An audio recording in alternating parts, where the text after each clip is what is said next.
I'm Scott Van Pelt here at ESPN. This astounding and unprecedented story continues to evolve. At halftime with Adrian Wojnarowski, I suggested that we would speak to him soon.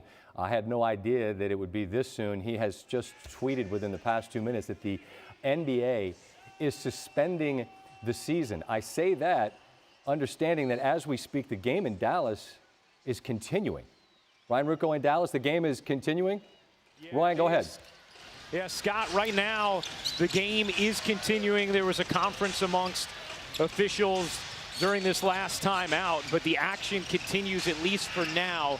It seemed, based on Doris and I just, perusing the tweets from Woj at the timeout, Scott, that these games tonight are going to finish, and then that's where the hiatus will start. You could see right here the reaction from Mark Cuban when he got the news, looking at his phone, and then he went and started to discuss it with members of the Mavericks organization on their bench. He also alerted the officials that are in charge of this game, so they are aware of that as well, Ryan.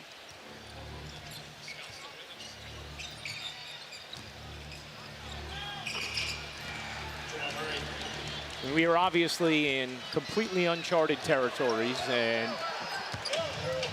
we are going to get a little more information now from Adrian Wojnarowski, he is with Scott Van Pelt right now, so let's get back to the studio, guys. Ryan, thanks. And Woj, I turn to you. What can you tell me? How'd this happen? Well, Rudy Gobert has tested positive for the coronavirus. That was learned in Oklahoma City prior to that game between the Jazz and the Thunder. Right now, the Thunder and Jazz, I'm told, are both quarantined in that arena, and the NBA has made the decision. They have just announced that they are suspending play, finishing after tonight's games. They're going to let tonight's games finish, but starting tomorrow, NBA play is suspended, and then the league is going to use that hiatus to decide their next steps, how they'll go forward. But this is the last night of NBA games for the foreseeable future. And Woj, again, just for those that perhaps are just joining us, just to give a Cliff's Notes of what happened tonight in Oklahoma City, the Thunder and the Jazz were on the floor, as Royce Young had reported. They were moments away from tip-off. Thunder doctor came sprinting from the locker room. If we're connecting the dots, perhaps they only learned then that Gobert had tested positive. Is that what caused the game to be suspended? I'm sorry to put you in a position to talk about something I don't know if you know about, but is that a reasonable summation? Scott, it's still unclear to me the sequence of events before the game in Oklahoma City, but it became clear that he had preliminary, and that was the word the league used, preliminarily tested positive for the coronavirus. And right now, both teams remain in the building. They remain in quarantine at the arena, I'm told.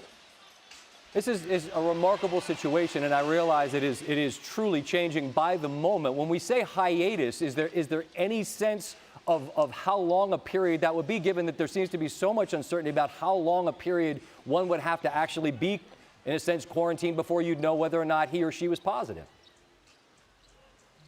There's no sense of how long, Scott. And one point that people were making with the league, with teams, because there had been so little testing, even up until the last few days in this country, they didn't have a handle within this league about the potential for this. And now, as a player has tested positive for it, the ripple effects that has on his own team, on other teams, clearly this is, as you said, Scott, uncharted territory. And there were several owners on a call tonight with Commissioner Adam Silver who suggested the idea of let's just take a hiatus instead of playing games without fans in the arena. The commissioner was ready tomorrow to move toward games being played without fans, but that changed tonight with Rudy Gobert's positive test for the coronavirus. Thanks for watching ESPN on YouTube. For more sports highlights and analysis, be sure to download the ESPN app. And for live streaming sports and premium content, subscribe to ESPN+.